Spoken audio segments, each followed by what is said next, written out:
ልጅ ተወልጄ በሜዳ ተንቧጭቼ በመስቀል ተሰቅዬ አድናለሁ የሚለውን ቃል እድሜ ልኬን ስፈልገው ነው የታገኘው ብትሉኝ ቀለሚንጦስ ረስጠጅ ያው እኔም እዛ ስለኖርኩበት ነው ልመልሰው። ኦርቶዶክስ ግን እትወለድ ተወለድከ በጣም ልዩ ነገር ያገኘሁት ነገር አለ። አምላክ ሰው ልጅ ለማዳን ነው የመጣው የተወለደው። ወርዶም በምድር ላይ ተሰቅሎ ሙቷል። ከሞተም በኋላ በሶስተኛው ቀን ተነስቷል። ይሄ የክርስትና አስተምሮ ነው። አምላክ ሁሉንም የማድረግ ስልጣን አለው። ዓለምን ለማዳን ለምን መሰቀል አስፈልገው? ለምን የከብት በረት ላይ መወለድ አስፈልገው? ለምን ተራ ልብስ ለብሶ መብላት አስፈልገው? ለምን መጠጣት አስፈልገው? ለምን በታንኳ ባህር ለባህር እየዞረ ማስተማር አስፈልገው? አምላክ ሁሉን ማድረግ ይችላል ተብሎ ከታመነ ፍቅሩን ለመግለጽ ነው የሚመጣው መልስ። ያው እኔም እዛ ስለኖርኩበት ነው ልመልሰው። ይሄንንስ ዓለምን በፍቅሩ ማንበሽበሽ አይችልም ወይ ነው ሌላ ጥያቄው ነው። ይችላል። ዓለምን በበረከት ካደረገው የሰላም ምድር ካደረገው ሁሉንም ነገር ስለሚችል ዓለምን በፍቅሩ ማንበሽበሽ አይችልም ወይ? የዚህስ የፍቅር ስልጣን የለውም ወይ? በመሰረቱ አምላክ ለመወለድ አምላክ ነቢያት እንኳን ለመወለድ ትንቢት ይነገርላቸዋል እንዴ። ነብዩ ሰለላሁ ዐለይሂ ወሰለም ከመወለዳቸው በፊት ትንቢት ተነግሯል። ነብይ ከመሆናቸው በፊትም ብዙ ከአላህ ጋር የሚገናኙ ሰዎች ነብይ እንደሚሆኑ መስክረውላቸዋል። በሌሎችም ነቢያት የነ ያህያ ወይም ዮሐንስ መወለድ በትንቢት ነው። የብዙ ነቢያት መወለድ በትንቢት ነው። እንዴ አምላክ ለምን ትንቢት አልተነገረለትም ሳይወለድ? ምክንያቱም የሚያናግር መስሎ ስለሆነ ለምን አላለ? ይሄንን ተናግሯል የሚሉ ሰዎች ይኖራሉ። ለምሳሌ አይ አምላክ የተወለደው በገባው ቃል ኪዳን መሰረት ነው። በፕሮቴስታንቱ ይሄ የለም።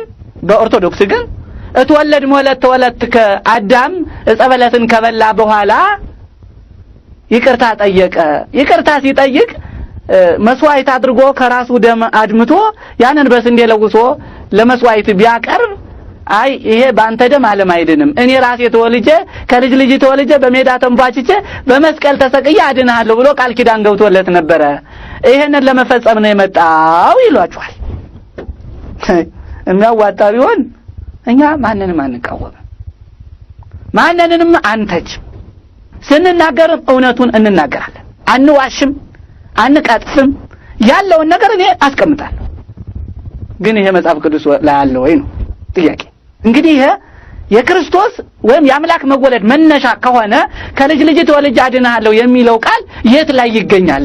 መጽሐፍ ቅዱስ ከኦሪት ዘፍጥረት እስከ ራዕየ ዮሐንስ ማንም ሰው አንብቦ ይሄን የሚነግረኛል? እኔ ይሄንን ከነገረኝ እኔ ክርስቲያን አልነበርኩም፣ ደግሞ 27 ዓመት አልተማርኩም ማለት ነው። አምላክ ተራ ስራ ውስጥ አምላክን ማስገባት በእውነት አምላክን ማዋረድ። ምክንያቱም አምላክን በተራ ነገር ውስጥ አስገብተነዋል። በላ ከዛም እንኳን አሁን በክርስትና ልማደሰብ ክርስቶስና ድንግል ማርያም ልማደሰብ የለባቸውም ይላል መጽሐፍ። ግን እንዲህ የለም። ልማደሰብ ማለት ሰው ከበላ በኋላ ይሸናል፣ ሌላም ነገር ያደርጋል። እነዚህ ነገሮች በክርስቶስ የሉም፣ በማርያምም የሉም። እንዲህ ተብሎ ግን በመጽሐፍ ቅዱስ አልተጻፈም። በላ፣ ደከመ፣ ተኛ፣ ታመመ፣ ሞተ። ከመሞት የበለጠ ከመብላት በኋላ የሚመጣው ነገር አያስከፋም። ሰው ከሞተ ከፈራ ከደነገጠ ላብ ካላበው ሌላ ነገር በልቶ ጠጥቶ እንዲያደረገ ቢባል ምንድነው ነው? የተፈጥሮ ጉዳይ ነው። ተፈጥሮ ለምን እንቃወማለን? አሁን ይሄ እኔ ይሄንን ቃል ከልጅ ተወልጄ በሜዳ ተንቧጭቼ በመስቀል ተሰቅዬ አድናለሁ የሚለውን ቃል እድሜ ልኬን ስፈልገው ነው የታገኘው ብትሉኝ ቀለሚንጦስ ረስጠጅ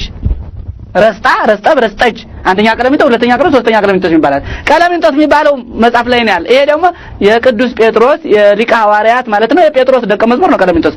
እንግዲህ እስከዚያ ድረስ ዓለም ከተፈጠረ ከአዳም ጀምሮ እስከ ክርስቶስ ድረስ የክርስቶስም የመወለድ መነሻ ይሄ ነው ከተባለ እንዴት ሌላ መጽሐፍ ላይ ሳይሰፍር ቆየ?